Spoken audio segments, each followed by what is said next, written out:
ইয়া জাল জালালি ওয়াল ইকরাম, এটা যদি আপনি 111 বার পড়ে পানিতে ফু দিয়ে আপনার ঘরের চারপাশে ছিটিয়ে দেন, তাহলে 3টা উপকার আপনি পাবেন ইনশাআল্লাহ তাআলা। আপনি মনে রাখবেন যে ইয়া জাল জালালি ওয়াল ইকরাম এটা অনেক গুরুত্বপূর্ণ একটি দোয়া।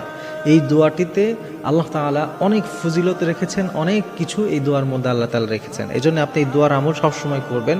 বিশেষ করে আপনাকে আমি একটা পদ্ধতি বলে দিব, এটাতে করলে আপনি 3টা উপকার পাবেন। আপনি ইয়া জাল জালাল ওয়াল ইকরাম 111 বার পড়ে একটা পাত্রের মধ্যে পানি নেবেন, ওই পাত্রে আপনি ফু দিবেন 111 বার পড়ার পরে। আগে পিছে অবশ্যই দুরূদ শরীফ পড়বেন।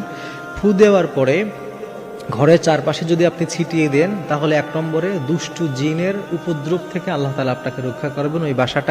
ওই বাসায় যত সদস্য থাকে তারা রক্ষা পাবে। যদি আপনি বাসার চারপাশে আপনার যতগুলো ঘর আছে ঘরে ছিটিয়ে দিলেন, বাসার চারপাশে ছিটিয়ে দিলেন, দুষ্ট জিনের উপদ্রব থেকে আপনি বাঁচবেন। 2 নম্বরে বিভিন্ন রকমের বিপদ আপদ থেকে আল্লাহ তাআলা আপনাকে রক্ষা করবেন। এবং 3 নম্বরে সংসারের যত অশান্তি আছে এগুলো থেকে আল্লাহ তাআলা আপনাকে দূরে রাখবেন যদি আপনি এটার আমল করতে পারেন। অনেক সময় দেখবেন বাসা বাড়িতে বাচ্চারা আছে যারা খাবার খেতে চায় না, রাতের বেলা ঘুমোতে গেলে কান্নাকাটি করে। অনেক সময় আপনার নিজেও রাতে ঘুমোতে যাচ্ছেন, একটা অশান্তি বিরাজ করছে, বাজে স্বপ্ন দেখে ঘুম ভেঙে যায়।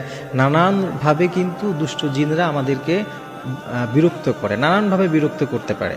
তো আপনি যদি দুষ্ট জিনদের, শয়তানদের এই বিরক্তি থেকে, এই আপদ থেকে, বিপদ থেকে বাঁচতে চান, তাহলে আপনি এটা আমল করতে পারেন। কারণ এই আমলটা অনেক বেশি পরীক্ষিত একটি আমল। আমরা অনেকেই আমল দিয়েছে এবং সকলেই আলহামদুলিল্লাহ উপকার পেয়েছে। এজন্য আপনি এই আমলটা করবেন, কারণ সহজ একটা আমল। আপনি খেয়াল করেন ইয়া জাল জালাল ওয়াল ইকরাম পড়তে আর কতক্ষণ সময় লাগবে। আর এইটার সাথে যদি আপনি আয়াতুল কুরসি, 3 কুল এগুলো পড়েন তাহলে তো আরও ভালো। কারণ এই আয়াতুল কুরসি, 3 কুল এগুলোও আল্লাহ তাআলা নবীজি সাল্লাল্লাহু আলাইহি ওয়াসাল্লাম বিভিন্ন ঝাড়ফুঁকের সময় পড়তেন। তো আপনি যদি চান এগুলোর সাথে অ্যাড করতে পারেন, কিন্তু 111 বার ইয়া জাল জালাল ওয়াল ইকরাম